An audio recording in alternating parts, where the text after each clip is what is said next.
নমস্কার, সকল ভক্ত বন্ধুদের সাদর আহ্বান জানাই জগৎগুরু শ্রী রামকৃষ্ণদেব ফেসবুক পেজে। জগৎগুরু শ্রী রামকৃষ্ণদেব ফেসবুক পেজে আজকে আমাদের পাঠচক্রের দ্বিতীয় পর্ব। এই দ্বিতীয় পর্বে আমরা শুনব ঠাকুরের কাছে অগণিত যে সাধারণ মানুষজন আসতেন, নর নারী, তাদের সঙ্গে ঠাকুরের যে এক প্রেমময় ভারী সুন্দর অনির্বচনীয় সম্পর্ক ছিল। সে তারা যতই সাধারণ হোক না কেন, তারা তার মাহাত্ম্য সম্পর্কে যতই অনবগত থাকুক না কেন, তবু তাদেরকে তিনি যে এক অমোঘ আকর্ষণে টানতেন সেটি তারা মর্মে মর্মে অনুভব করত। এমনকি দক্ষিণেশ্বরে, শ্যামপুকুরে, কাশীপুরে, কলকাতার ভক্ত বাড়িতে সাধারণ মানুষের ঢল নেমে যেত। শুভ সন্ধ্যা কল্যাণী। আজকে আমরা এই যে প্রসঙ্গে রয়েছি, সেই প্রসঙ্গে আমরা দেখছি যে এইভাবে যে এত সাধারণ মানুষ তার কাছে আসতেন, তাদের কজনের কথাই বা আমরা বইতে পাই। কামারপুকুরে এসে মরাগড় গ্রামের কৃষক পরিবারের ছেলে প্রতাপ হাজরাকে দক্ষিণেশ্বরে কালীবাড়িতে থাকবার সব ব্যবস্থা করে দিয়েছিলেন ঠাকুর শ্রীরামকৃষ্ণ। আমরা হাজরা এই প্রসঙ্গটি জানতে পারি, কিন্তু তিনি কে, কোথা থেকে এলেন, এই বিষয়ে বিশদ আমরা জানি না। আবার বাগবাজারে পোলের কাছে, তখন বাগবাজার এই সমস্ত নিতান্ত পল্লী অঞ্চল, সেই পল্লীতে বাগবাজারে পোলের কাছে এক গরিব ব্রাহ্মণ, সে খুব ভক্ত মানুষ। শুধুমাত্র এই কথাটি শুনেই ঠাকুর মথুরানাথ মানে মথুরানাথ বিশ্বাস অর্থাৎ মথুরবাবুকে ধরে পড়লেন যে সেখানে আমাকে নিয়ে যেতে হবে। তার নাম দীননাথ মুখোপাধ্যায়। দীননাথ মুখোপাধ্যায় সেই গরিব ব্রাহ্মণটি বাগবাজার পোলের কাছে, যিনি দীনু মুখোপাধ্যায় নামে পরিচিত ছিলেন, সেই তার কাছে যাওয়ার জন্য ঠাকুর ব্যাকুল। এদিকে বাবার কথা ফেলতে না পেরে সেই সময় সমাজে একজন বড় মানুষ মথুরবাবু তাই করলেন, সেই দীন ব্রাহ্মণ তার কাছেই যেতে হলো।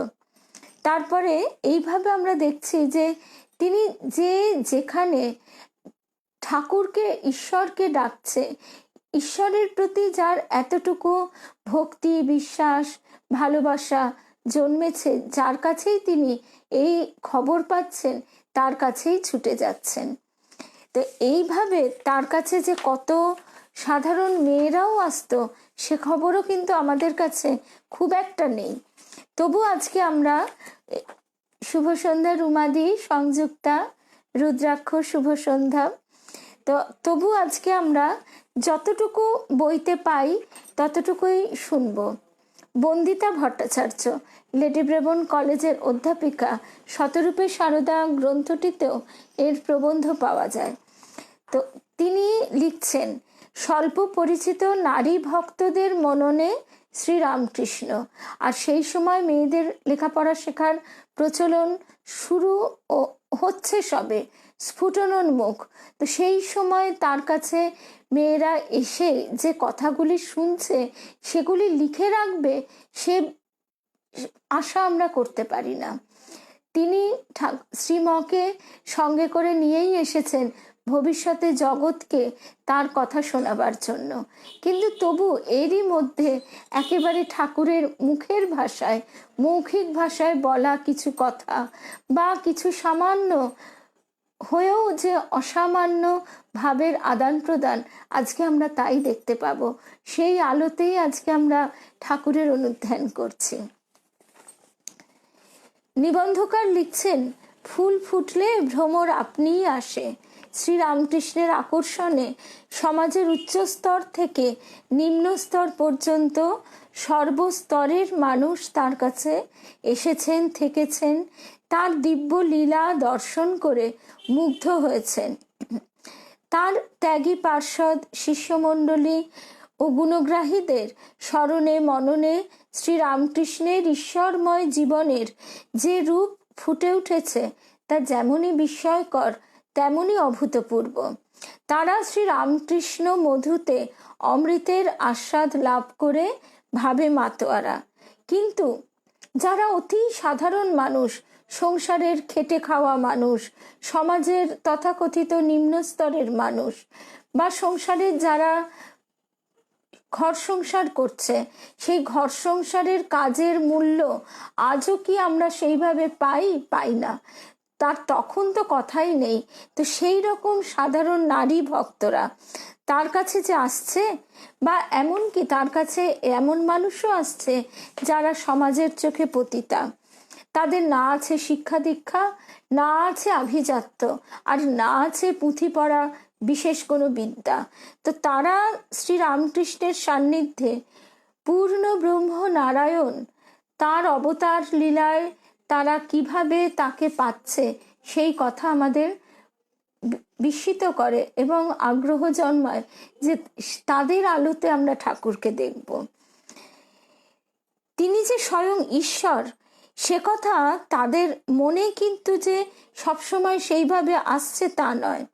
তারা সংসারের নানা বাধা বিপত্তি কাটিয়ে, সমাজের চোখ রাঙানি অবহেলা করে তারা ঠাকুরের কাছে ছুটে ছুটে এসেছে।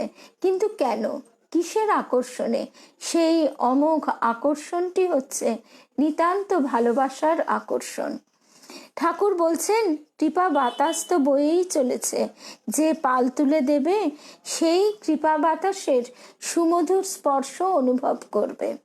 শ্রী রামকৃষ্ণ যে পরশমণি, তার স্পর্শে জীবনের রূপান্তর ঘটে যায়, লোহা সোনা হয়ে যায়। কবি কণ্ঠে সেই উক্তি, এমনই হরির অহেতুক করুণা, এমনই প্রেমের জাদু, কয়লা হৃদয় গলি হীরা হয়, তস্কর হয় সাধু।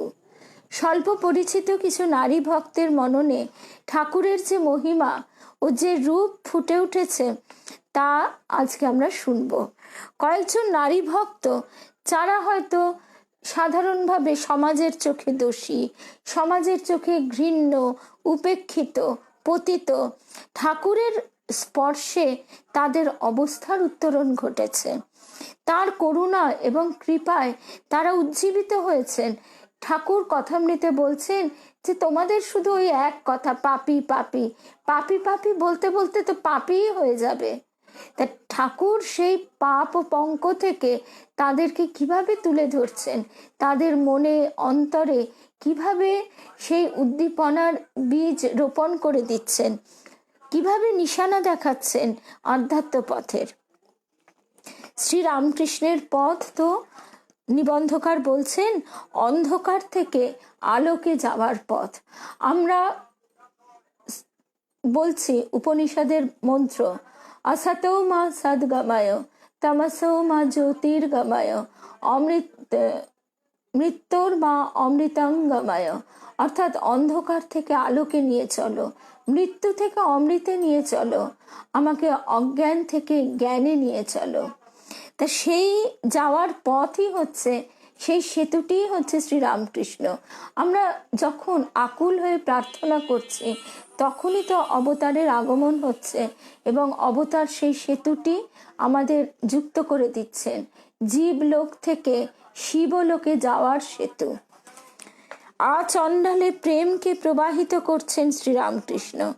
শ্রীরামকৃষ্ণের কৃপা ও আশীর্বাদ লাভ করে ধন্য হয়েছেন সেই সব স্বল্প পরিচিত নারী ভক্ত যারা গদাধর থেকে শ্রীরামকৃষ্ণের পরিণতির পথে তার সান্নিধ্যে এসেছেন।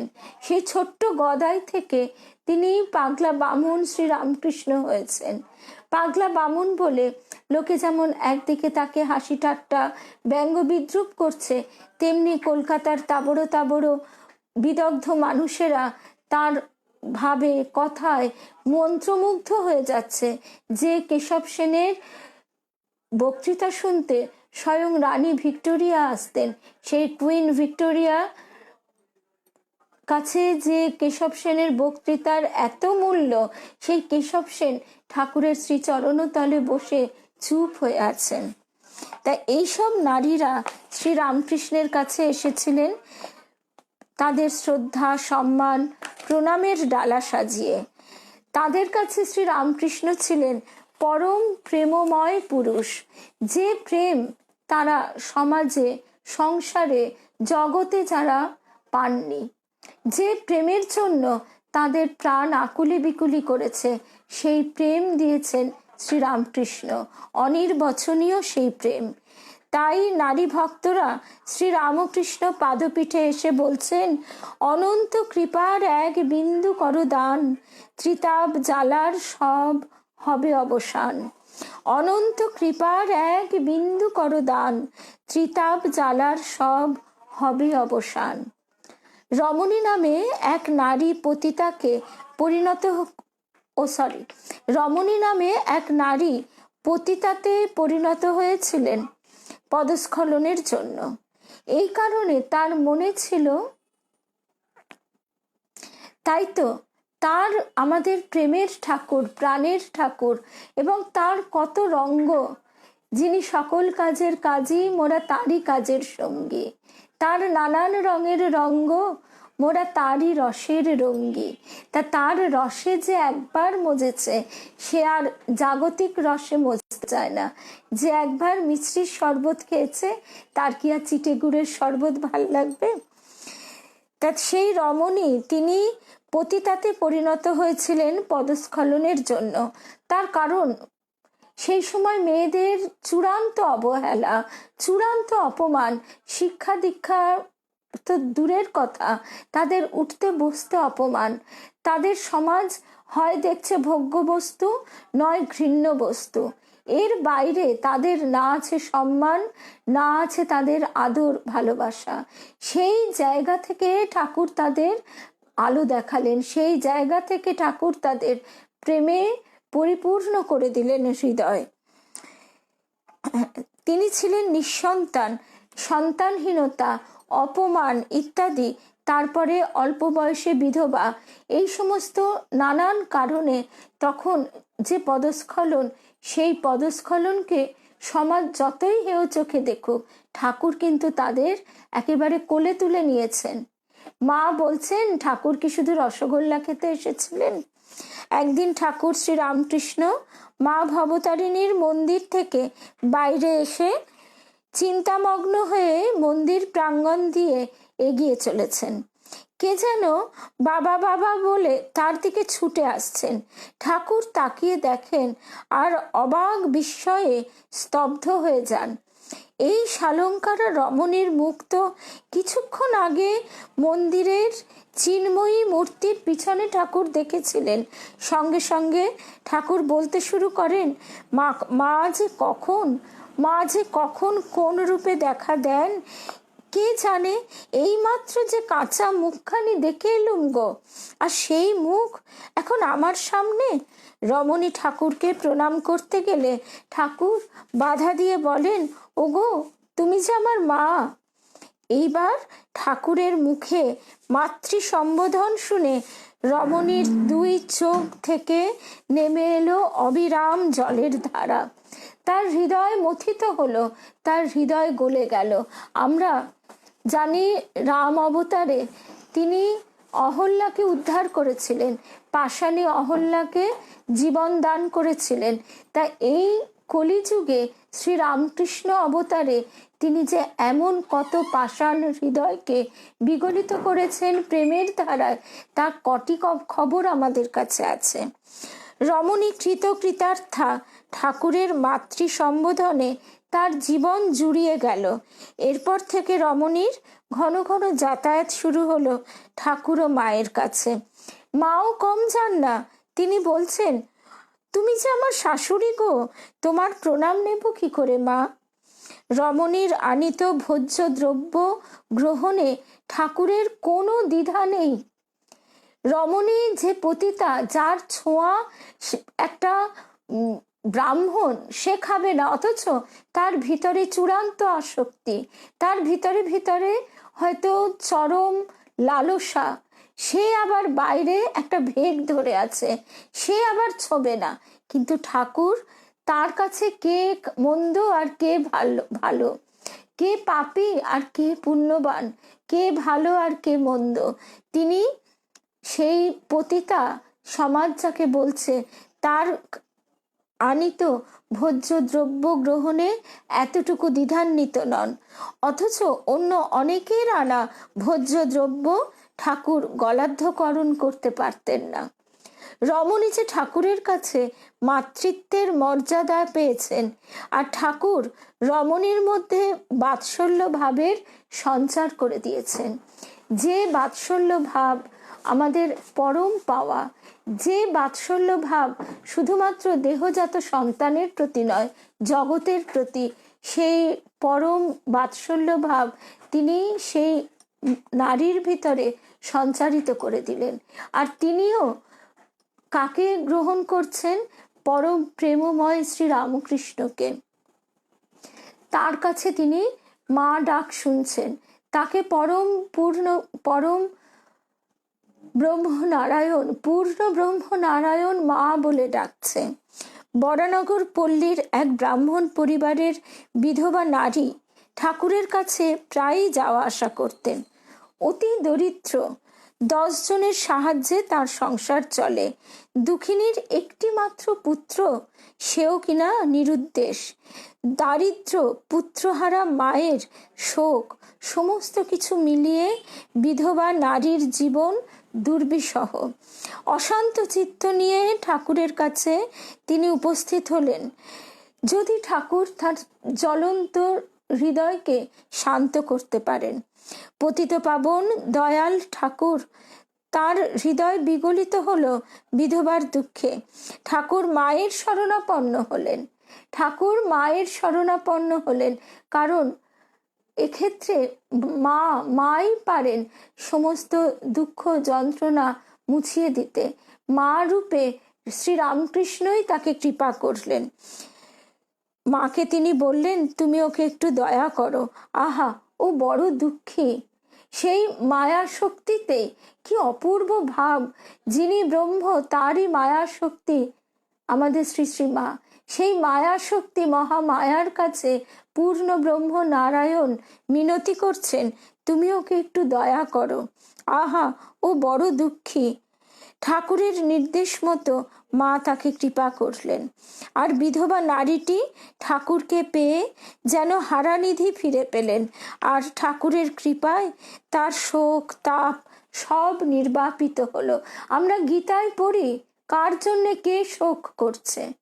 সবই মায়া, কিন্তু আমরা তো তাকে উত্তীর্ণ হতে পারি না। সেই শোক সাগর থেকে উত্তীর্ণ হওয়া পুঁথি পাঠে, শাস্ত্র পাঠে যত না সম্ভব, তার থেকে অনেক সহজে অবতার লীলায় অনেক তাড়াতাড়ি সেটা সহজভাবে ঘটে যায়। আর তখন তো তার প্রকট লীলা স্বয়ং নারায়ণ এবং তার শক্তি মহালক্ষ্মী শ্রী শ্রী মা তাকে কৃপা করলেন। এই কারণেই ওই বিধবা নারীটি পরম কারুণিক ঠাকুরকে একমাত্র আশ্রয়স্থল রূপে গ্রহণ করেছিলেন। এইটুকুই কথা, কিন্তু এইটুকু কথা থেকেই আমরা জীবনে বল পাই, আমাদের অন্তর শক্তিতে পরিপূর্ণ হয়ে ওঠে। ভাবিনী নামে একটি ব্রাহ্মণ কন্যা। এর পরের ঘটনা। শুভ সন্ধ্যা রূপা। ভাবিনী নামে একটি ব্রাহ্মণ কন্যা, যিনি রূপে অনন্যা ও স্বভাবে মধুরা। তিনি ঠাকুরের সান্নিধ্যে আসেন। ভক্তিমতী এবং মমতাময়ী এই কন্যা ছিলেন রন্ধন কার্যে পারদর্শিনী। তিনি ঠাকুরের স্নেহ লাভ করেন, আর ঠাকুর তার রান্নার খুবই প্রশংসা করতেন। ঠাকুরের প্রতি গভীর শ্রদ্ধা, ভক্তি এবং ভালোবাসার প্লাবনে তার হৃদয় উচ্ছ্বসিত হয়ে উঠত। ঠাকুরও ভাবিনীকে যথাযোগ্য মর্যাদা দিয়ে বলতেন বৈকুণ্ঠের রাধুনী। ঠাকুরও ভাবিনীকে যথাযোগ্য মর্যাদা দিয়ে বলতেন বৈকুণ্ঠের রাধুনী। আবার ভাবিনীও ছেড়ে দেওয়ার পাত্র নয়। অবতার লীলার এই তো মাধুর্য, যে তিনি জীবের সঙ্গে কি অপূর্ব প্রেমময় রঙ্গরসিকতায় আপন হয়ে যান। না হলে আমরা কি করে তাকে আপন ভাববো? তার সেই ঐশ্বর্যময় রূপ যা আমাদের স্তম্ভিত করবে, তার মহিমা আমাদের দূরে সরিয়ে রাখবে। ভাবিনীও ছেড়ে দেওয়ার পাত্রী নন। ঠাকুরকে ভাবিনী বলতেন, তাহলে তো আপনি জনার্দন, আর ওখানে যিনি আছেন তিনি স্বয়ং মা কমলা। সাধারণ, অতি সাধারণ একজন নারী ভক্ত। তিনি শাস্ত্রজ্ঞা নন, তত্ত্ব কথা জানেন না, ঠাকুরের সঙ্গে নিতান্ত সহজ সরলভাবে কথা বলছেন। ঠাকুরকে আপনার হতে আপন জেনে রঙ্গরসিকতা করছেন, অথচ অনুভব করছেন যে এর ভিতর দিয়ে এক অনির্বচনীয় অপূর্ব শক্তি, শান্তি এবং আনন্দ তার হৃদয়কে একেবারে ভাসিয়ে নিয়ে যাচ্ছে। দীন দয়াময় তিনি এইভাবেই কৃপা করেন। এরপরে চলে আসি আমরা অসীমের মায়ের কথায়। এই অসীমের মায়ের কথা আমরা লক্ষ্মী দিদির প্রসঙ্গে শুনেছিলাম। অসীমের মা নামে একজন নারী ভক্ত ঠাকুরের কাছে আসতেন। ঠাকুরের সম্পর্কে তার অনুভব তিনি বলছেন যে যখনই ঠাকুর ধর্ম প্রসঙ্গ করতেন তা তিনি মন দিয়ে শুনতেন, আর তিনি বিশ্বাস করতেন যে ঠাকুর স্বয়ং বাবা বিশ্বনাথ। এই বিশ্বাস তার মনে দৃঢ়ভাবে বসেছিল। আবার তিনি ভাবতেন যে যদি ঠাকুর স্বয়ং বিশ্বনাথই হন তাহলে তার সাঙ্গপাঙ্গ তো থাকবে। একদিন নহবতে লক্ষ্মী দিদির সঙ্গে অসীমের মায়ের কথাবার্তা হচ্ছে। ঠাকুর সেই পথ দিয়ে বেলতলায় যেতে যেতে তাদের ডেকে বলছেন, ওগো তোমরা অত কি কথা কইছ, এসো আমরা বেলতলায় গিয়ে বসি, সেখানে কথা হবে। তা ঠাকুর তাদের, আমরা এগুলো ভাবতেও পারি না, আমরা তাকে পূজা করছি, তাকে আমরা বিরাট উচ্চ আসনে বসিয়ে রেখেছি, কিন্তু তিনি যে আমাদের প্রাণের প্রাণ, ভালোবাসার একেবারে মানে পরিপূর্ণ রূপ, তিনি আমাদের অন্তরে বসে তিনি হাসছেন। তাই তিনি একেবারে সহজভাবে ডাকছেন, ওগো তোমরা অত কি কথা বলছো, এত তত্ত্ব কথা, সাংসারিক কথা, জ্ঞানের কথা কোনো কিছুরই দরকার নেই। তিনি যাকে ডাকছেন তার আর চিন্তা কি, এসো আমরা বেলতলায় গিয়ে বসি, সেখানে কথা হবে। কিছুক্ষণ বাদে অসীমের মা ও লক্ষ্মী দিদি বেলতলায় ঠাকুরের নির্দেশ মতো উপস্থিত হয়ে যে দৃশ্য দেখলেন তাতে তো তাদের চক্ষু স্থির। বিরাট আকৃতির একটি সাপ ফনা তুলে ঠাকুরের মাথার পিছনে দুলছে, আর কিছু দূরে কয়েকটি সাপ খেলা করছে। এই দৃশ্যে অসীমের মা নির্বাক এবং চলৎশক্তি রহিত হয়ে ঠাকুরকে ভাবাবিষ্ট অবস্থায় দেখছেন, আর কেবলই করাঘাত করে বলছেন, কেন শিবের সাঙ্গপাঙ্গ দেখতে আমার স্বাদ হয়েছিল। এরপর অসীমের মা কান্নায় ভেঙে পড়ছেন যে এ কি হলো বাবা বিশ্বনাথ, আমি তোমার স্বরূপে তো বিশ্বাস করেছি, আমি তো জানি তুমি বাবা বিশ্বনাথ, কিন্তু কেন তোমার সাঙ্গপাঙ্গদের দেখতে স্বাদ জেগেছিল। কিছুক্ষণ পরে ঠাকুর এলেন তার ঘরে, তখন সাপেরাও অদৃশ্য। অসীমের মা ভাবে গদগদ হয়ে ইষ্ট নাম জপ করতে শুরু করলেন। ঠাকুর তো কল্পতরু, তাই ভক্তের মনস্কামনা পূর্ণ করার জন্য তিনি সদা জাগ্রত। অসীমের মায়ের মতো অতি সামান্য নারী ভক্ত অপূর্ব দৃষ্টি হলো। অপূর্ব দৃষ্টিতে, তার কৃপা দৃষ্টিতে সেই দর্শন লাভ করল। সঙ্গে লক্ষ্মী দিদিও ছিলেন ঠাকুরের ভ্রাতুষ্পুত্রী, যার জন্ম মা শীতলার অংশে। লক্ষ্মী দিদির জবানিতে আমরা পাই যে তিনি তখন ছুটে নহবতে এসে দেখছেন যে আরে তাই তো, সেই খুড়িমা আগের মতনই তো বসে বসে কুটনো কুটছেন। আবার ছুটে গিয়ে লক্ষ্মী দিদিও দেখছেন একই দৃশ্য অসীমের মায়ের সঙ্গে। আবার লক্ষ্মী দিদি ছুটে এসে খুড়িমাকে বলছেন, আচ্ছা খুড়িমা, তুমি তো তবে সামান্য কেউ নও, তাই তো খুড়োমশাই বলেন আমি কি লাউ শাক খাকি পুঁই শাক খাকিকে বিয়ে করেছি। মণিমল্লিকের মেয়ে পরম ভক্তিমতী এবং ঠাকুরের প্রতি তার অগাধ শ্রদ্ধা ও বিশ্বাস। তাই একদিন ঠাকুরের কাছে এসে সে একটা জিজ্ঞাসা রাখলো, সে কার কিভাবে ধ্যান করবে। ঠাকুর তার এই প্রশ্নের সহজ উত্তর দেন, প্রথমে সত্য করে বলতো তুই কাকে প্রাণের চেয়ে বেশি ভালোবাসিস। ঠাকুরের কাছে তো কোনো গোপনীয়তা চলবে না। ভক্তিমতী মেয়েটি অকপটে বলল, শিশুকাল থেকে সে একটি বালকের ধ্যান করে আসছে এবং সেই তার অতি প্রিয় এবং ভালোবাসার পাত্র। একে সে বিধবা, তাই সে সংসার সুখ হতে বঞ্চিত।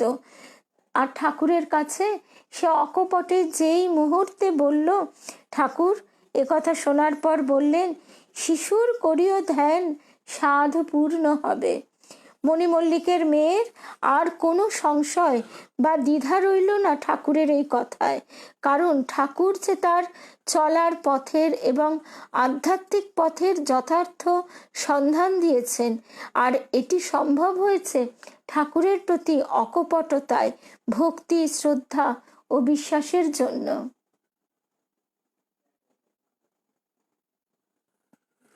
নিবেদিতা বলছে, যেদিন আমাদের প্রাণের ঠাকুর হয়ে উঠবে সেদিন এই লীলা বুঝতে পারবো।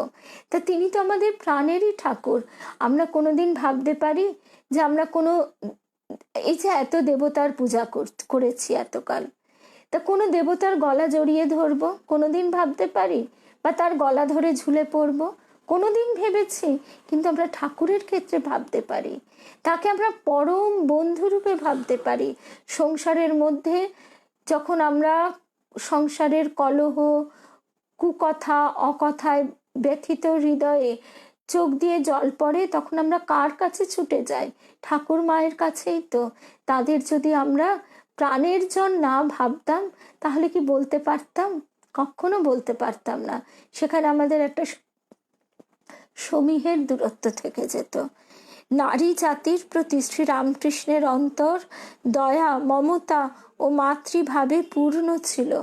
একদিন তার কাছে দুই বিধবা মহিলা এসেছেন। তাদের সেই দিন একাদশীর উপবাস।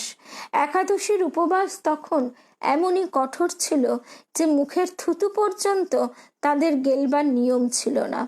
তারা প্রথমে নহবতে এসেছেন। মা তাদের একটু লেবুর শরবত খাওয়ার কথা বললেন, কিন্তু লেবুর শরবত তো দূরের কথা, তারা মুখের থুতু পর্যন্ত গিলবেন না। মা আর জোর করলেন না। তারা যখন ঠাকুরের দর্শনে চলেছেন, সিঁড়ি দিয়ে উঠতে যাচ্ছেন, একজন বিধবা মহিলা সিঁড়ির উপর মাথা ঘুরে পড়ে যাচ্ছেন। তাই দেখে স্বয়ং ঠাকুর ছুটে এসে তাকে ধরলেন। এমন সৌভাগ্য তার হয়েছিল যে তিনি তার সেইবারের দেহের আবরণটি ধন্য হয়ে গেছে, যে স্বয়ং ঠাকুর তাকে কৃপা করে তুলে ধরলেন এবং মাকে বলছেন, ওগো একটু লেবুর শরবত করে দাও। তারা কিন্তু তবুও খেতে রাজি হচ্ছেন না। তখন ঠাকুর বলছেন, ওগো তোমরা যদি না খাও তাহলে যে আমার বড় কষ্ট হয়। তারা কি বুঝলেন কে জানে, সেই সমাজে গোঁড়ামির যেখানে একেবারে চূড়ান্ত, সেইখানে বসেও তারা দুজন কিন্তু সেই লেবুর শরবত গ্রহণ করলেন। কেন? ঠাকুরের স্পর্শে তাদের মনের সমস্ত আড় ভেঙে গিয়েছিল, মনের সমস্ত জড়তা কেটে গিয়েছিল। ঠাকুর মা কখনো ভোগের দিকেও যেমন উৎসাহিত করা দূরের কথা, ত্যাগের কথাই বলেছেন, কিন্তু এমন ত্যাগ নয় যে ত্যাগ করতে গিয়ে মানুষের এই রকম কষ্ট হবে। অর্থাৎ তাদের জীবন হবে স্বচ্ছন্দ, যাতে সেই স্বচ্ছন্দের মধ্যে বসে তারা সম্পূর্ণ মনটি তার শ্রীচরণে নিবেদন করতে পারে। নারী জাতির প্রতি শ্রীরামকৃষ্ণের অন্তর এইভাবে দয়া, মমতা পরিপূর্ণ ছিল।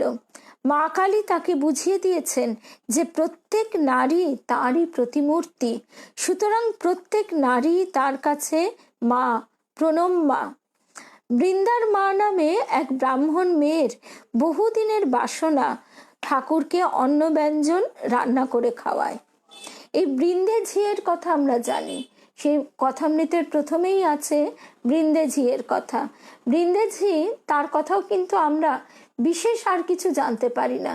তিনি মাঝে মাঝে এইটুকুই জানতে পারি, মায়ের সঙ্গে ঝগড়া করতে, ঠাকুরের সঙ্গে ঝগড়া করতেন। তার বরাদ্দ লুচি তরকারি কম পড়ে যেত, সেই লুচি তরকারি ঠাকুর তার ভক্ত ছেলেদের খাইয়ে দিতেন। তখন আর ঠাকুরের কি উপায়? সেই গতি তো আমাদের মায়ের কাছে গিয়ে ঠাকুর বলতেন, ওগো তুমি একটু তাড়াতাড়ি করে ওই বৃন্দের জন্য একটু খাবার করে দাও, আর মা তাই করে দিতেন। তা ইনি সেই বৃন্দার মা কি না সে কথাও কিন্তু সুস্পষ্টভাবে জানা যায় না। তো সেই বৃন্দার মা বৃন্দেঝির কথা আমরা একেবারে প্রথমেই জানি। মাস্টারমশাই এসে তাকেই দেখছেন যে তিনি ঘরে ধুনো দিয়ে বেরোচ্ছেন, তখন বলছেন যে ঠাকুর কি ভেতরে আছেন? বলছে হ্যাঁ যাও না। তা উনি কি খুব বইটই পড়েন? বৃন্দেজি বলছেন না না, ও সব ওর মুখে। তো সেই বৃন্দের ঝি, তখন এই ঝি কথাটাই প্রচলিত ছিল। তার মানে কি, সে মন্দিরের একজন অতি নগণ্যা কর্মচারী, সমাজের একজন অতি সাধারণ নারী। না আছে তার অক্ষর জ্ঞান, না আছে বিরাট কিছু বিদ্যা শিক্ষা, কিছুই নেই। তা সেই তিনি ঠাকুরের সেবা করে ধন্য হয়ে যাচ্ছেন। ঠাকুরের মাহাত্ম্য না বুঝুন, কিন্তু ঠাকুরের মাধুর্য তো তিনি মর্মে মর্মে উপলব্ধি করছেন। আবার ঠাকুরের ওপর রাগারাগি ঝগড়া সবই করছেন। তো এই যে ছাপ নিয়ে তার ওই দেহের খোলসটি ভেঙে গেল, পরবর্তীকালে তিনি যে আবার নতুন দেহ ধারণ করবেন, সেখানে তিনি তাহলে কোথা থেকে শুরু করবেন? শাস্ত্র তো তাই বলে যে তারপর তিনি শ্রীরামকৃষ্ণের প্রতি পরম অনুরাগ নিয়েই তো শুরু করবেন। সেই বৃন্দার মা তার বহুদিনের বাসনা ঠাকুরকে অন্ন ব্যঞ্জন রান্না করে খাওয়াবে। ঠাকুর তার মনস্কামনা পূর্ণ করেছিলেন, আর তার রান্নায় বড়ই প্রীত ছিলেন। ঠাকুর যেচে তার বাড়িতে নিমন্ত্রণ গ্রহণ করতেন, কিন্তু যারা জাতিতে নিম্ন শ্রেণীর তাদের বড় সাধ যে গদাধর যেন তাদের বাড়িতেও আহার করেন। যেমন জাতিতে সূত্রধর খেতির মা, ধনী কামারনির কনিষ্ঠা ভগিনী শঙ্করী, এরা সকলেই ঠাকুরকে আপনার হতে আপন ভাবে এবং ঠাকুরকে অগাধ ভক্তি করে। আর শুধুমাত্র সেই কারণেই তারা তার অতি কাছে আসতে সক্ষম হয়েছিল। এই ধনী কামারনির বাড়িটি দেখা যায় এখনো। কামারপুকুরে গেলে ওই টোটো করে যদি আমরা ঘুরি, আর সময় থাকলে পায়ে হেঁটেও ঘোরা যায়। এখন রাস্তাগুলি সিমেন্টের ঢালাই করা, কিন্তু তখন ওই মাটির সরু রাস্তা দিয়ে ঠাকুর কোথায় কোথায় ঘুরে বেড়াতেন, সেই ভাবটি আমাদের মনে আজও দোলা দিয়ে যায়। তা সেই ধনী কামারনির কথাটা তো আমরা অনেকেই সবাই জানি। তারই বোন শঙ্করী, একদিন শঙ্করীকে দেখা মাত্র গদাধর গোপনে তার কাছে খেতির মায়ের বাসনা জানতে চাইলেন। শঙ্করীকে দেখে, আর এমনিতেও তিনি যখন ছোট ছিলেন, তার বাল্য লীলায় আমরা জানি, লীলা প্রসঙ্গতে আছে যে তিনি তখন মেয়েদের সঙ্গে খুব সহজভাবে মিশতেন, যা কিন্তু আবার গ্রামের অনেকেই ভালো চোখে দেখতেন না। তা সেই খেতির মাকে জিজ্ঞেস করছেন যে শঙ্করীর কি গোপন বাসনা গো? শঙ্করী খাবার আনার কথা বললে গদাধর পথে খেতে আপত্তি করেন এবং বলেন যে ঘরে বসিয়ে তারা তাকে যা কিছু দেবে তা তিনি সাদরে আহার করবেন। তো স্বয়ং পূর্ণ ব্রহ্ম নারায়ণ, আমাদের ভাবলে গায়ে কাঁটা দিয়ে ওঠে। তিনি যারা সমাজের চোখে নিচু জাত, সূত্রধর ছুতোর, তাদের ঘরে বসে তিনি আহার্য গ্রহণ করছেন। তার সূত্রটা কি? শুধুমাত্র ভালোবাসা, আর কোনো তত্ত্ব জ্ঞান নয়, ধ্যান জপ কিচ্ছু নয়, শুধুই ভালোবাসা। এই ভালোবাসাটুকুই আমরা অর্জন করতে পারি না। এই ভালোবাসা অর্জন করবার জন্যই তো এত সাধন ভজন নাম কীর্তন যা কিছু। একবার যদি সেই ভালোবাসাটির স্ফুরণ ঘটে যায়, তাহলে আর তিনি আমাদের কাছে বাধা না পড়ে পারেন না। তাই তো তিনি বলছেন ভক্তের হৃদয় তার বৈঠকখানা। আবার ঠাকুর বলছেন বৈঠকখানা, সেখানে হচ্ছে ওই এলো গেল বসো দেখো মাপা, আর যদি তার সঙ্গে তেমনি অন্তরঙ্গতা হয়ে যায়, অন্দরমহলে যদি চলে যাওয়া যায়, তখন কি? তখন সেখানে রঙ্গ, রসিকতা, প্রাণের কথা, রসের কথা। আমাদের গুরুদেব এই কথা বলছেন, ঠাকুর এইভাবে বলছেন। আমাদের তো আর সে কান নেই, গুরুদেবের কাছে আমরা শুনছি। ঠাকুর এইভাবে আমাদের এগিয়ে যেতে বলছেন, যাতে তার সঙ্গে আমাদের অন্দরমহলের সম্পর্ক হয়। আমরা কি করে রেখেছি? আমরা জগতের দিকে সব দরজা জানলাগুলো খুলে রেখেছি, আর হাঁ করে দেখছি সেদিকে কি হচ্ছে, সেদিকে কার কি হচ্ছে, সেই দিকে আমাদের মন প্রাণ পড়ে আছে। আর তিনি একাকী আমাদের জন্য অপেক্ষা করছেন। তার জন্য আমরা কেন তাহলে অন্দরমহলে তাকে নিয়ে সেই আস্বাদনে লিপ্ত থাকবো না? সেইটি তো আমাদের একমাত্র বাসনা। ছুতরের ঘরে অনায়াসে ভোজ্য দ্রব্য গ্রহণে ঠাকুরের কোনো দ্বিধা নেই। কুল, মান, বংশ কিছুই সেখানে বাধা নয়। তার কারণ কি? তার কারণ এইগুলি এক একটি প্রলেপ, অষ্টপাশের এক একটি পাশ। এই প্রত্যেকটি আবরণ খুলে খুলে যায় যত তার প্রতি আমাদের প্রেমাভক্তির বন্ধনে আমরা জড়িয়ে পড়ি। শ্রীকৃষ্ণে আত্মনিবেদিতা এক কন্যা নহবতী শ্রী শ্রী মায়ের চরণে উপস্থিত হয়ে নত শিরে দাঁড়িয়ে আছেন। কন্যাটি বড়ই ভক্তিমতী, কিন্তু তিনি বাঙালি ছিলেন না। মা তাকে যে ভাষায় জিজ্ঞেস করেন সে ভাষা তার কাছে অজানা। তার স্বামীর কথা জিজ্ঞেস করলে তিনি আকাশের দিকে হাত তুলে তার স্বামীর ইঙ্গিত দেন। অগত্যা মা তাকে ঠাকুরের ঘরে পাঠিয়ে দিলেন। ঠাকুরের ঘরেই তো তার অভীষ্ট পূর্ণ হবে। আর এমনই অবতারের লীলা। ব্রহ্ম শক্তি, শিব ও শিবানীর ঠাকুর কখনো মায়ের কাছে পাঠিয়ে দিচ্ছেন, আবার মা কখনো ঠাকুরের কাছে পাঠিয়ে দিচ্ছেন। ভক্তিমতী কন্যাটি ঠাকুরের পদপ্রান্তে এলে ঠাকুর মুখ তুলে তাকে আশীর্বাদ করলেন, আহা, কৃষ্ণে ভক্তি হোক। এতে কন্যাটির ভক্তির আবেগ বৃদ্ধি পেল এবং অকস্মাৎ কান্নার সমুদ্রে তিনি ডুবে গেলেন। ঠাকুর মেয়েটির আধার বুঝতে পেরেছিলেন, তাই তাকে দেখেই বলে উঠলেন, এই কন্যা শ্রীকৃষ্ণ চরণে নিবেদিত একটি অনাঘ্রাত পুষ্প। এই কন্যা শ্রীকৃষ্ণ চরণে নিবেদিত একটি অনাঘ্রাত পুষ্প। এই কথার অর্থ আমরা লক্ষ্মী দিদির কথা যেদিন শুনেছিলাম সেই দিন শুনেছিলাম। ঠাকুর স্পষ্ট বলেছেন যে লক্ষ্মী দিদি মা শীতলার অংশে জন্মগ্রহণ করেছেন, তো সেই কারণে কোনো সাধারণ জীব তাকে ভোগ করতে পারবে না।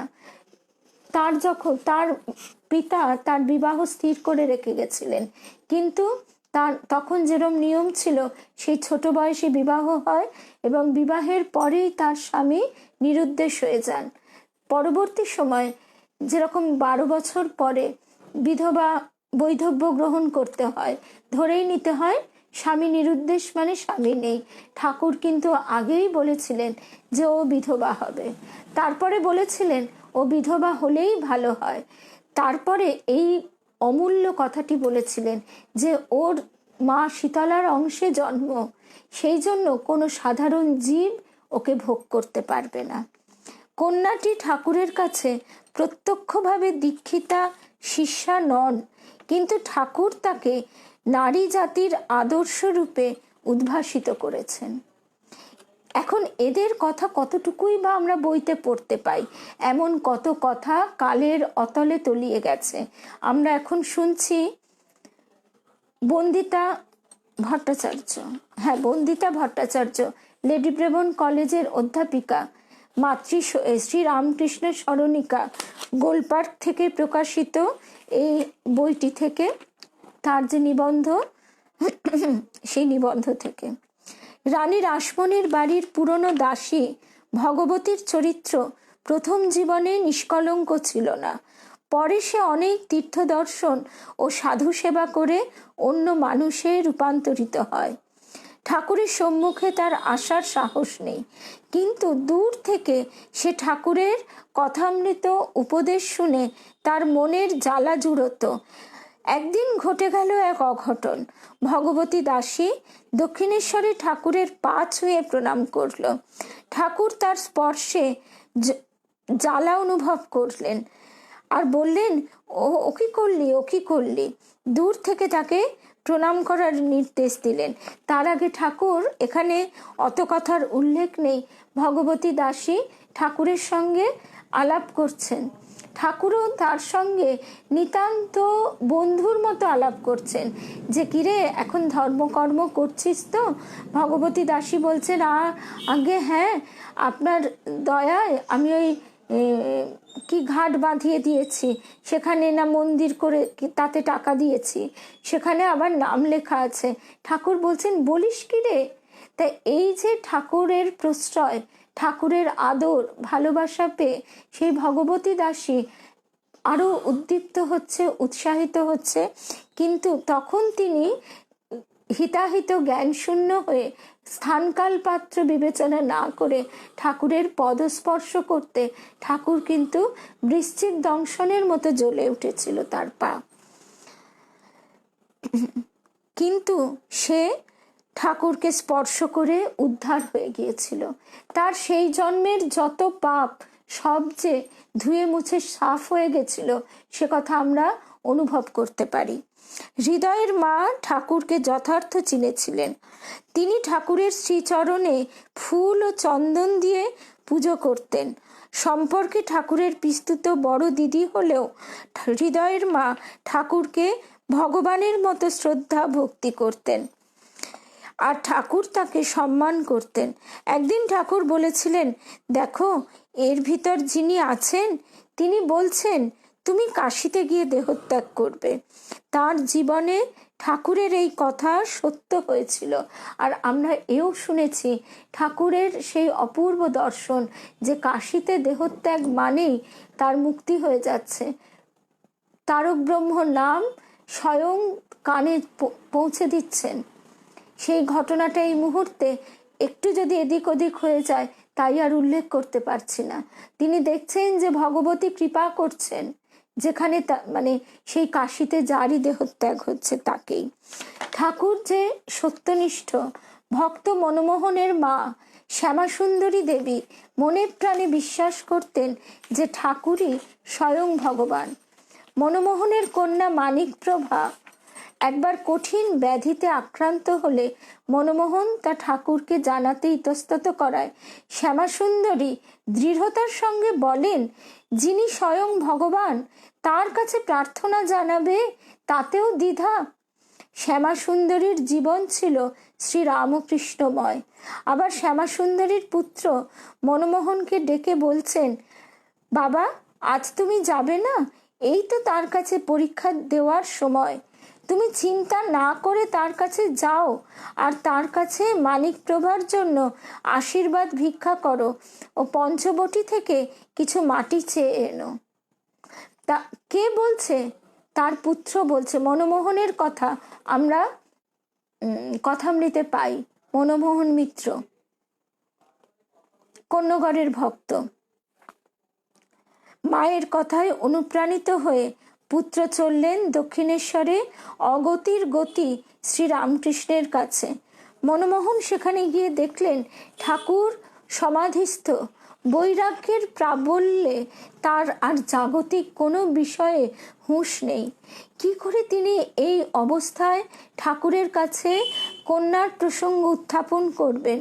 তাই তিনি ধীরে ধীরে সকলের পেছনে আসন গ্রহণ করে চুপ করে বসে রইলেন। কিছুক্ষণ পর ঠাকুর চললেন পঞ্চবটির দিকে। কিন্তু মনমোহন মায়ের কথা তো ভুলতে পারেননি। মনমোহনের মা শ্যামাসুন্দরী দেবী। আমরা গুরুদেবের কাছে একটি কথা শুনতাম যে এইবারে ঠাকুরকে আগে চিনবে নারী জাতি, কারণ তিনি নারী জাতির জাগরণের জন্য অবতীর্ণ হয়েছেন। তার কারণও আছে, তার একটা গভীর গোপন কারণ আছে। ঠাকুর এসেছেন যুগ প্রয়োজনে, যুগকে বাঁচাতে। তা সেই যুগ, সেই সমাজ নির্ভর করে মূলত নারী শক্তির উপর। নারী শক্তি যদি ধ্বংসের পথে চলে যায় তাহলে কখনোই একটি সুস্থ সমাজ গড়ে উঠতে পারে না। নারীর প্রতি যদি সম্মান না থাকে, পুত্র যদি মাকে সম্মান করতে না পারে, স্বামী যদি স্ত্রীকে সম্মান করতে না পারে, তাহলে স্বামীজি স্বয়ং বলছেন যেখানে নারীর অবমাননা, সেই জাতি কোনোদিন উন্নতি করতে পারে না। তাই ঠাকুর নারীকে এতদিন ধর্মে মানুষ দেখে এসেছে যে ত্যাগ করছে। নারীকে মা বলে ত্যাগ করার কথা আমরা পূর্ব ক্ষেত্রে দেখতে পেয়েছি, কিন্তু নারীকে মা বলে গ্রহণ করা এমনটি তো আমরা এর আগে দেখতে পাইনি। নিজের স্ত্রীকে মা বলে সম্মান দিয়ে প্রণাম করে তাকে এই আসনে বসানো, ত্যাগের কথা তো দূরস্থ। ঠাকুর বলছেন যে ও যদি রেগে যায় তাহলে আমার সব গেল। তাই এই যে সম্মান, এই যে ভালোবাসা নারীরা পাচ্ছে, আমরা এখানে সেই রকমই দেখছি যে যাদের কথা বইতে সেইভাবে লেখা নেই, এই যে দুটি একটি কথা আমরা শুনছি, তার থেকেই আমরা বুঝতে পারি যে তার কাছে কত মেয়েরা ছুটে আসতো এবং সেই সব মেয়েরা কি অপূর্ব প্রেম শক্তি সঞ্চয় করেছে সেই জন্মে। তাদের সেই জন্ম সার্থক হয়ে গেছে। তিনি মায়ের কথা ভুলতে পারেননি মনমোহন, তবু তিনি নির্বাক ও স্থির রইলেন। ঘটে গেল এক ঘটনা। বিস্ময় বিস্ফারিত চোখে মনমোহন যা দেখলেন তা প্রায় অবিশ্বাস্য। ঠাকুর স্বয়ং মনমোহনের হাতে তুলে দিলেন পঞ্চবটির মাটি। যন্ত্রচালিতবৎ ফিরে এলেন মনমোহন তার বাড়িতে। কিছু মুখে বলতে হলো না। মাকে বললেন, মা, আমায় আর কখনো এমন পরীক্ষায় ফেলো না। পুত্রের মনে যাই থাক না কেন, মা শ্যামাসুন্দরীর শ্রীরামকৃষ্ণের প্রতি ছিল গভীর বিশ্বাস ও শ্রদ্ধা। তার ধ্রুব বিশ্বাস শ্রীরামকৃষ্ণই ভবরোগ বৈদ্য। ভক্তের আহ্বানে ঠাকুর সাড়া না দিয়ে পারেন না। তাই মনমোহনের কন্যার জীবন সংশয়ের মুহূর্তে শ্যামাসুন্দরীর এই আকুলতাই শ্রীরামকৃষ্ণকে বিচলিত করেছিল এবং ঠাকুর স্বয়ং মানিকপ্রভার জীবন রক্ষা করেছিলেন। সেই বিশ্বাসে মনমোহনের মা স্থির ছিলেন। অন্য প্রসঙ্গে শ্যামাসুন্দরী ঠাকুর সম্বন্ধে বলছেন, দেখো, তিনি সাধু মহাত্মা নন, তিনি স্বয়ং ভগবান। শ্রী গৌরাঙ্গ লীলায় উনি শ্রী চৈতন্য মহাপ্রভু রূপে শ্রীধাম নবদ্বীপে আসেন। এই লীলায় সেই মহাপ্রভুই দক্ষিণেশ্বরের নবরত্ন মন্দিরে শ্রী রামকৃষ্ণ রূপে এসে জীবের উদ্ধার করতে লীলা করছেন। আবার একদিন ঠাকুর মিত্র জননীকে পুত্রকন্যা সহ নিমন্ত্রণ করলেন প্রসাদ গ্রহণের জন্য। মিত্র জননী মহা সৌভাগ্য জ্ঞান করে ঠাকুরের কাছে এলেন। ঠাকুর এই ভক্ত পরিবারকে পেয়ে যার পরনাই আনন্দ প্রকাশ করেছিলেন। ভোজনের সময় ঠাকুর কিছু দূরে তার থালা থেকে মাছের মুড়ো মিত্র জননীর পাতে ফেলে দিলেন। মিত্র জননীর মনে কোনো দ্বিধা বা সংশয় দেখা গেল না। তিনি স্বচ্ছন্দে ঠাকুরের দেওয়া মুড়োটি প্রসাদ বলে সাদরে গ্রহণ করলেন। ভক্তের ভক্তিতে ঠাকুরও মহা খুশি। আজকে আমাদের কাছে এটা তো মহা সৌভাগ্য মনে হচ্ছে, কিন্তু তখন দক্ষিণেশ্বরের পাগলা বামুন বলে লোকে যাকে ব্যঙ্গ বিদ্রুপ করতে ছাড়ে না, তাকে কে বুঝতে পারছে না অতি সাধারণ সংসারের একজন মহিলা। এবং শুধু তাই নয়, মাছের মুড়ো প্রসাদ রূপে গ্রহণ করছেন কে? একজন বিধবা মহিলা। এগুলো আমাদের কাছে আজকে পরম বিস্ময়। আজকে আমাদের এই সমাজে বসে এটা যত না আশ্চর্যজনক ঘটনা, সেই যুগে এটা কিন্তু চরম চরম বিপরীত ঘটনা সমাজের পরিপ্রেক্ষিতে। আবার দক্ষিণেশ্বরে আশা নামে একটি মেয়ে ঠাকুরের কাছে ঘন ঘন যাতায়াত করে। গভীর শ্রদ্ধা ভক্তিতে আপ্লুত হয়ে সে ঠাকুরের কাছে যেত। একদিন বাগানে কালো কালো পাতা বিশিষ্ট একটি গাছে সুন্দর একটি লাল ফুল দেখে বিস্মিত হয়ে কেবলই বলছে, হ্যাঁ, এমন লাল ফুল, তার এমন কালো কালো পাতা, ঠাকুর তোমার একই সৃষ্টি। এই কথা বলার সঙ্গে সঙ্গে সে এমনভাবে কাঁদতে লাগলো যে ঠাকুরের হৃদয় বিগলিত হয়ে গেল তার কান্নায়। ঠাকুর তাকে আশ্বস্ত করার চেষ্টা করলেও তার কান্না থামল না। পতিতপাবন ঠাকুর তাকে বুঝিয়ে শান্ত করলেন। তো কি বোঝালেন সে কথা তো আর লেখা নেই, সে কথা তো আর আমরা জানতে পারছি না। ঠাকুর, আমরা ভবতারিণী মায়ের কথা যখন শুনতাম তখন দেখেছি তার শ্বশুর বাড়ির লোকেরা, তার শাশুড়ি, তারপর আরো অনেক পাড়া প্রতিবেশী মহিলারা, তারপর ভবতারিণী দেবীর মা, এরকম আরো যে কতজন ঠাকুরের কাছে আসতো, বিকেলবেলা একেবারে ঠাকুরকে ঘিরে বসেছে। ভবতারিণী তার নামে নিন্দেমন্দ চলছে, নালিশ চলছে দুই পক্ষের, আর ভবতারিণী দেবী তিনি ভ্যাঁ করে কাঁদতে বসেছেন। ঠাকুর তাকে নহবতে মা সারুর কাছে পাঠিয়ে দিলেন, ভবতারিণী মায়ের সারু দিদি। আর ঠাকুর বলতেন, আহা, এখন কাঁদছে, কেঁদে নিক। তে এই চোখের জল তাকে আমরা আর কি দিতে পারি? এছাড়া আমাদের আর কি আছে? হাওড়ার গৃহী ভক্ত নবগোপাল ঘোষের স্ত্রী নিস্তারিণী দেবী ঠাকুরের কথা বলছেন, আমি যখন যেতাম তখন ঠাকুর সমস্ত পুরুষদের বাইরে যেতে বলতেন, আমার সঙ্গে একা একা কথা বলতেন। একবার তিনি জিজ্ঞাসা করছেন আমি কেন আসি, তার মধ্যে কি দেখেছি যা আমাকে বারে বারে তার কাছে টেনে নিয়ে আসে। তখন আমি বললুম, সেও আমি বলতে পারি না, আমি শুধু তোমার কাছে আসি, তোমায় ভালোবাসি তাই। কেবল এইটুকু জানি যে প্রহ্লাদ যাকে পেয়ে তার বাবাকে ভুলেছিল, ধ্রুব ও অন্যান্যরা তাদের বাবা মাকে ভুলেছিল, তা আমি তোমার কাছে পেয়েছি। নিস্তারিণী দেবী এই কথায় ঠাকুর আনন্দে উৎফুল্ল হয়ে ওঠেন এবং তারই বাড়িতে ঠাকুর শ্রীকৃষ্ণের রূপ দর্শন করালেন। নিস্তারিণী দেবী তার ইষ্ট দেবতা গোপাল তাকে যখন পূজা করছেন দেখছেন ঠাকুর। তারপর সেই দর্শনের পর যখন ঠাকুরের কাছে তিনি এসেছেন তখন ঠাকুর বলছেন, কি গো, চিনতে পারলে? তাই এরপর আমাদের আর কি বলার থাকে? আমরা গোপালের মায়ের কথাটা জানি কেন? তিনি একেবারে চূড়ান্ত সাধনের চূড়ান্ত অবস্থায় পৌঁছে গেছিলেন, কিন্তু এই নিস্তারিণী দেবী তিনিও গোপাল রূপে দর্শন করেছেন। এবং বলরাম বাবুর বাড়িতে আমরা শুনেছি যে এমন বহু মহিলা ছিলেন যাদের কথা কিন্তু বইয়ে কোথাও উল্লেখ নেই, তারা অনেকেই যথেষ্ট উচ্চ স্তরের সাধিকা ছিলেন, যারা ঠাকুরকে বাৎসল্যভাবে অত্যন্ত ভালোবাসতেন এবং ঠাকুরও সেই ভাব গ্রহণ করতেন। নিস্তারিণী দেবী ঠাকুরকে এরপর রাধা রূপে দর্শন করতে চাইলেন। ঠাকুর তাকে বললেন, না গো, এখন হবে না, আরো কিছুদিন দাঁড়াও। একদিন কয়েকটি বিড়াল ছানা ঠাকুরের পদাশ্রিত হলে ঠাকুর এদের ভার নিস্তারিণী দেবীর উপর দিয়ে নিশ্চিন্ত হলেন। আর নিস্তারিণী দেবীও ঠাকুরের দেওয়া বিড়াল ছানাগুলি নিয়ে গিয়ে বাড়িতে আদর যত্ন ও সেবা করেছিলেন।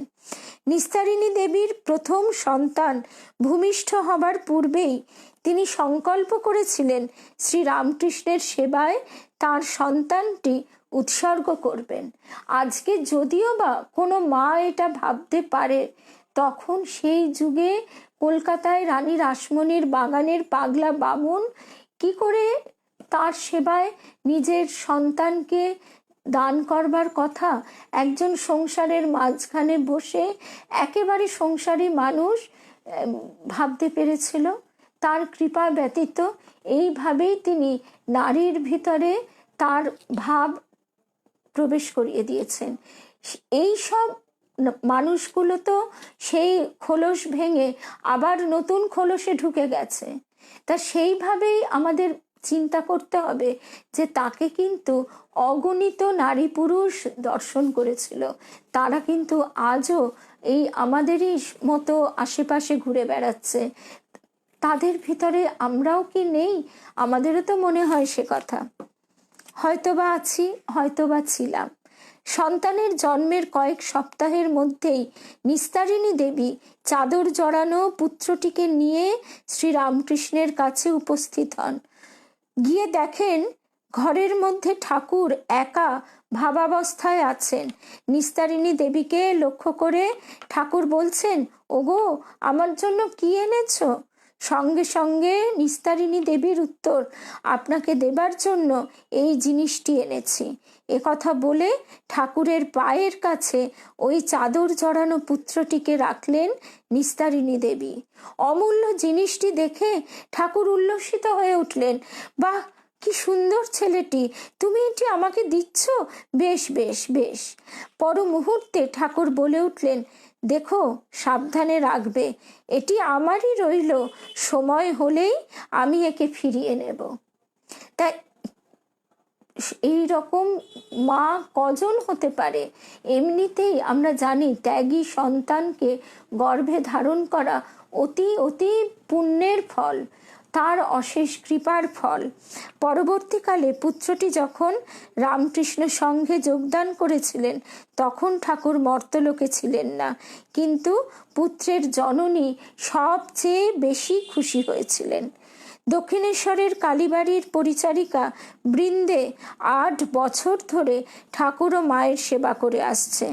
ঠাকুরকে সে দেবতা জ্ঞানেই দেখে। তার সান্ত্বনা এই যে দেবতার সদৃশ মানুষটি এই সামান্য পরিচারিকার খাওয়া দাওয়ার কথা চিন্তা করে। সব বিদ্যাই তার মুখে। এই কথাটি একজন পরিচারিকার মুখে অভাবনীয় তো বটেই, সব বিদ্যেই ওর মুখে। এই উক্তিটির কতখানি তাৎপর্য যে কথামৃতের স্বর্ণাক্ষরে লেখা হয়ে গেছে। সেটি বলছে কে? একজন ঝি পরিচারিকা। তার বোধের কতখানি, চেতনার কতখানি উন্নয়ন হলে তবে সে কথা বলতে পারে।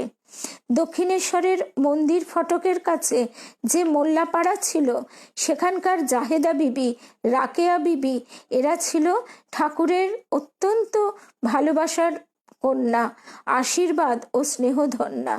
এদের সুখ দুঃখের অংশভাগী ছিলেন ঠাকুর। জাহেদা বিবির প্রবল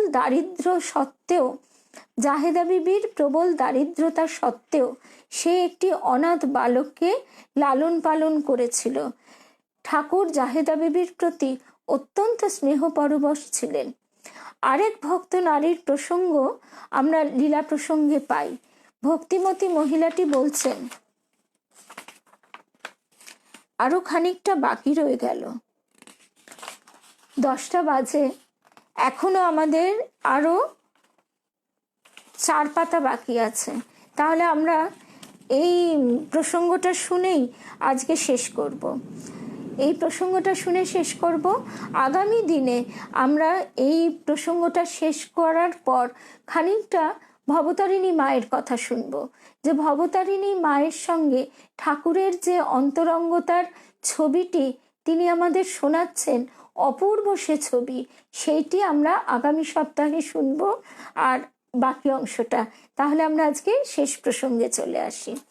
এক ভক্ত নারীর প্রসঙ্গ, এই ভক্ত নারীর প্রসঙ্গ আমরা লীলা প্রসঙ্গে পাই।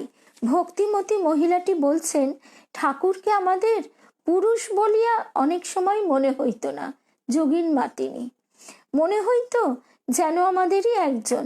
সেই জন্য পুরুষের নিকট আমাদের যেমন সংকোচ ও লজ্জা আসে, ঠাকুরের নিকট কিছুই আসিত না। যদি বা কখনো আসিত তো আবার ভুলিয়া যাইতাম, আবার নিঃসংকোচে মনের সকল কথা খুলিয়া বলিতাম। আবার ঠাকুরও বলিতেন, লজ্জা কি গো, লজ্জা ঘৃণা ভয় 3 থাকতে নয়, ওরে তোরাও যা আমিও তাই, তবে কি না এইগুলি আছে বলে লজ্জা হচ্ছে। নিজের দেহের দাড়ির চুলগুলি দেখাইয়া ঠাকুর হেসে রঙ্গ করে বলতেন, এইগুলি আছে বলে লজ্জা হচ্ছে না। অন্ধকারে পোকার মতো কিলবিল করছে যেসব নারী পুরুষ, তাদের শান্তির জন্য, তাদের উদ্ধারের জন্য ঠাকুরের কত ব্যাকুলতা। এই দেহাত্মিকা মতিতে আমরা রয়েছি, দেহে বাস করে দেহাতীত অনুভব কিন্তু সহজসাধ্য নয়। এদের ভিতরে ঠাকুর যে সেই চেতনার উন্মোচন ঘটিয়ে দিচ্ছেন এ কথা আর বলবার অপেক্ষা রাখে না। আত্মা, তার নারী পুরুষ, কুল বংশ, কিসের ভেদ, কিসের তফাৎ, এগুলি সমস্ত এক একটি মায়ার আবরণ। সেই আবরণের উন্মোচন ঠাকুর এইভাবে ঘটিয়ে দিচ্ছেন, ওরে তোরাও যা আমিও তাই। তবে কি না এইগুলি বলে দাড়ির চুলগুলো দেখিয়ে বলছেন, এইগুলি আছে বলে লজ্জা হচ্ছে না?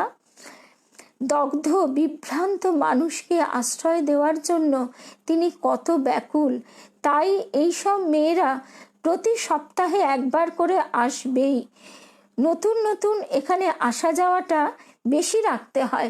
ঠাকুর আবার তাদের বলতেন, ওগো তোরা যেন আসতে ভুলিস নে, আসিস একবার করে দেখে যাস।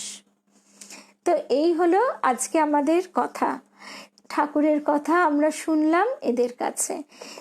আরো কিছু বাকি রয়ে গেল।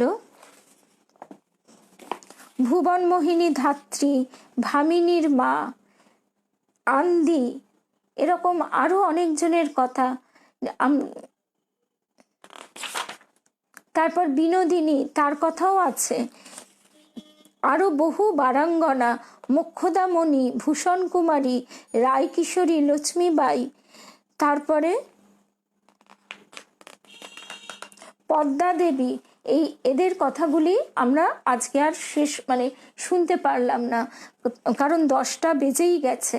তো আগামী সপ্তাহে আমরা এই পর্বে শুনবো, দ্বিতীয় পর্বে এই বাকি প্রসঙ্গ এবং তার সঙ্গে ওই তাপসী বসুমতী মায়ের একটি বিশেষ ঠাকুরের সঙ্গে অন্তরঙ্গ মুহূর্তের কথা, যে ঠাকুরের সঙ্গে তার কতখানি জোর আবদার, তিনি কি করে ঠাকুরের কাছে আবদার করতেন এবং সেই আবদারে ঠাকুর প্রীত হয়ে তাকে যে সে কি অপূর্ব দর্শন করিয়েছেন, সেইটি সম্বল করে প্রায় শতায়ু সেই মহিলা বলছেন তাকে মঠের সন্ন্যাসীরা খুব ভালোবাসতেন, তাদের সঙ্গে তার ছিল মা ছেলের সম্পর্ক। তা বলতেন, ও বুড়ি, সেই মহারাজরা বলতেন, অনেক দিন তো বাঁচলে, আর কেন, এবার ঠাকুরের কাছে তো গেলেই হয়, চোখে দেখো না, কানে শোনো না। তা তখন তিনি বলতেন, দেখ অমনি বলিস নে, যতদিন বেঁচে ছিলুম কিছু চাইনি, না চাইতেই তিনি এত দিয়েছেন, আবার মরণ সেটাই বা চাইবো কেন, তিনি যখন দেবার তখন দেবেন। এই কথা আমরা কত বড় কথা শাস্ত্র পড়ে পড়ে শিখি, তা সেই কথা তিনি অবলীলায় এইসব সাধারণ নারীদের ভিতরে অনায়াসে ঢুকিয়ে দিচ্ছেন, যাতে সেই শক্তি তাদের সন্তান সন্ততিদের ভিতর, তাদের আশেপাশে যারা আছে তাদের ভিতর প্রবাহিত হয়, তাদেরকেও আলোকিত করে, তারা নিজেরাও আলোকিত হবে, তার সঙ্গে তাদের আশেপাশের জনদেরও আলোকিত করবে। আরেকটি কথা আমাদের ভক্ত বন্ধুই বলেছে, কথাটি তার নাম উল্লেখ না করেই বলছি, স্বামী দিব্যানন্দজি মহারাজ কাশীপুর উদ্যানবাটিতে, তিনি গুরু মহারাজ, তিনি সেখানে দীক্ষা দিচ্ছেন এখন। গুরু মহারাজের কাছে আমাদেরই এক ভক্ত বন্ধু গিয়ে বলছে তার স্বামীর এদিকে মন আসছে না, মন হচ্ছে না, আপনি কৃপা করুন ইত্যাদি। তখন মহারাজজি কি বলছেন, মহারাজজি বলছেন যে তুমি তো মন্ত্র লাভ করেছো, তুমি তো পেয়েছো, এবার তুমি ভালো মা হয়ে দেখাও, তুমি ভালো স্ত্রী হয়ে দেখাও, তারপর সব আপনিই হবে। অর্থাৎ আমরা তো চাপরাশ পাইনি, আমরা কেন শেখাতে যাব, আগে আমরা নিজেদের গড়ে তুলি, আমাদের ভিতরে সেই অবস্থাটি আগে নিজেরা তৈরি করবার চেষ্টা করি, বাকিটা তো তিনি করবেনই, সে ভরসাও আছে, তারপর তার জগৎ তিনিই গড়ে নেবেন। আমরা চিন্তা করব চিন্তামণিকে, জগতের চিন্তা তিনিই করবেন। তো আজকে আমরা এইখানে শেষ করছি, আবার আগামী সপ্তাহে তাহলে বাকিটুকু। জয় রামকৃষ্ণ, জয় মা, জয় রামকৃষ্ণ।